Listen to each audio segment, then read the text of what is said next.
for that purpose. The first thing he said is that for spectrum, all applications must be made before 1st October 2007. Now, in 2001, when this process of licensing started, we had only 40 million mobile telephones. In 2008, when this spectrum was given, 2G spectrum, it was 700 million cell phones. Such was the market, grown. Most people don't know what is the difference between 1G, 2G, 3G. Even the Prime Minister did not know. Because I asked him, do you know what 2G is? He said, yes, Sonia Ji and Rahul Ji.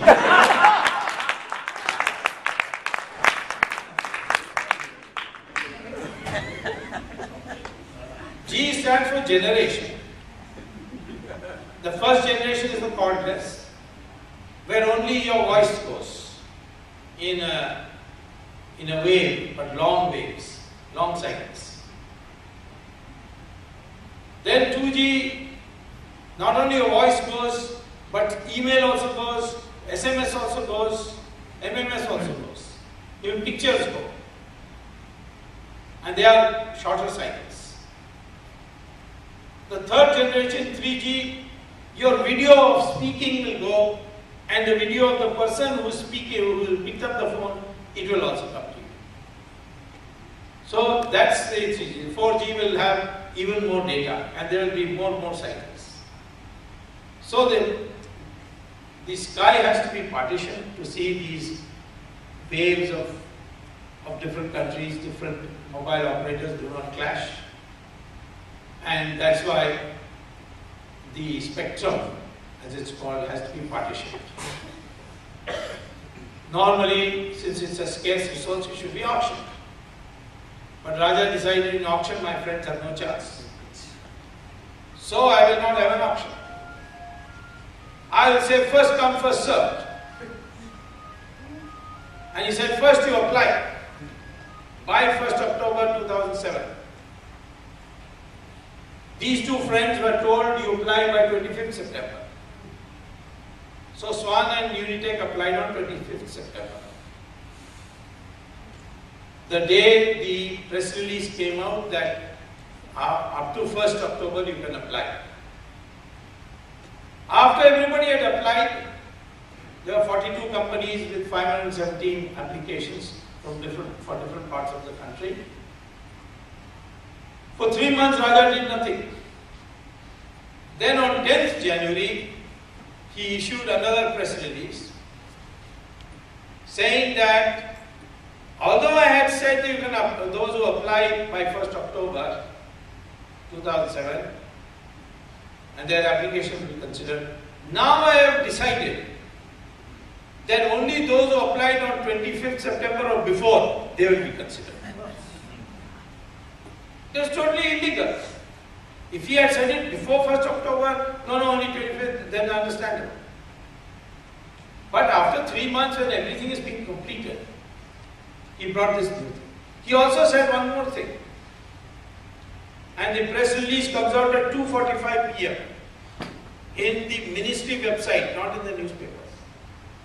2:45 p.m. the press release comes out that between 3:30 and 4:30, whoever brings 1,650 crore rupees in demand draft, which is the price of the spectrum, only they will be considered. Now you tell me, at 2:45 if you are told, bring me a demand draft for 1,650 crore rupees, is it possible under Indian banking system? Even 1 crore demand draft you will not get.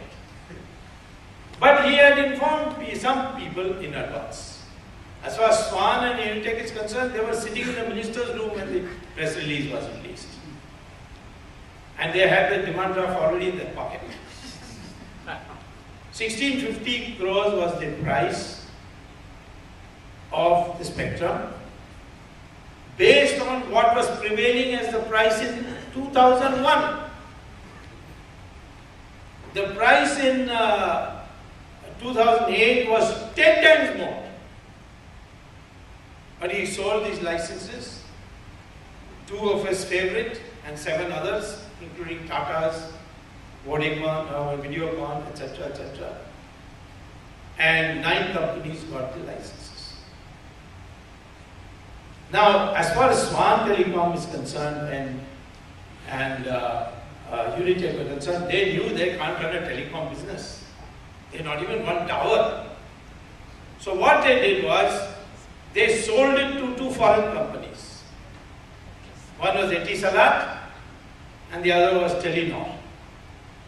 Surprisingly, the Home Ministry had an advisory in another context that under no circumstances Etisalat and Telenor should be allowed to do any business in India because they are a national security risk. What is the national security risk? That Etisalat was a company controlled by ISI.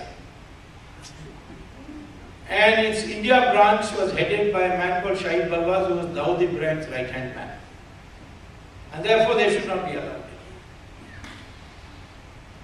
Second, Telenor is a company which is maybe a Norwegian company, but it does all its business in Pakistan and Bangladesh.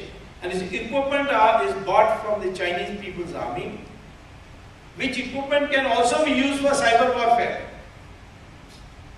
And therefore, in a time of a war between India and China, these equipment may be used to black out all our computers in the defense ministry. So they should not be allowed. But Raja allowed it. So clear misuse of office in the selection of the candidate of the applications, in the price that he fixed, and the permission he gave for them to sell it. And Swan and Unitech sold it for how much? 8 times. The market price difference was 10 times. But they sold it for 8 times. Then Tata also said, why I should not sell some of my shares. But Tata had already a growing business, so it got a higher price. They sold it to Docomo of Japan for 13 times. Videocon sold. Loop, which is Ruiya's, that also sold. All of them made money. Windfall profit. Just by getting a license and selling it to the shares to somebody else. Had we auctioned the 2G spectrum, the nation would have got 10 times more. And that works out to 1,76,000 crores more. When I gave these figures to the Supreme Court judges, one judge asked me, how many zeros is that? So I said, 11 zeros. He said, by God, I've never seen so many zeros in my life. 1,76,000 crores, $40 billion lost to the nation. That is enough to build your entire modern infrastructure of ports, of airports, of roads, and 100 brand new universities with all its modern facilitation. And it has gone into these people's pockets. Of course, these companies were very happy with Raja, so they gave him 60,000 crores in bribe of this 1,76,000 crores. But Raja knew that he can't take all 60,000 crores because there are people above him also. First of all, I was surprised to learn later that there was a cabinet decision that the price of spectrum will not be decided by Raja alone as Minister of Telecom, but he has to decide jointly with the then Minister of Finance, Chidambaram. And I've got a document showing both of them have signed for 2,000 price. Raja also did not allow Swan and Unitech to sell to Etisalat and Telenor on his own.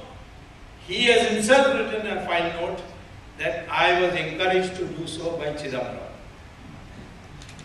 So if Raja is inside jail, why should Chidambaram be outside?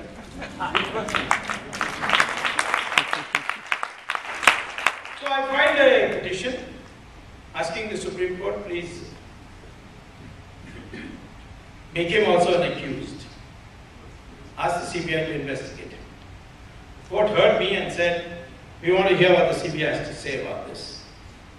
They wanted to fix a date in July, but I was at Harvard, so I said, can it be in August? They gave me August 24th. After that, Chidambaram will have to go to Tihar. Nowadays it's called Club Tihar.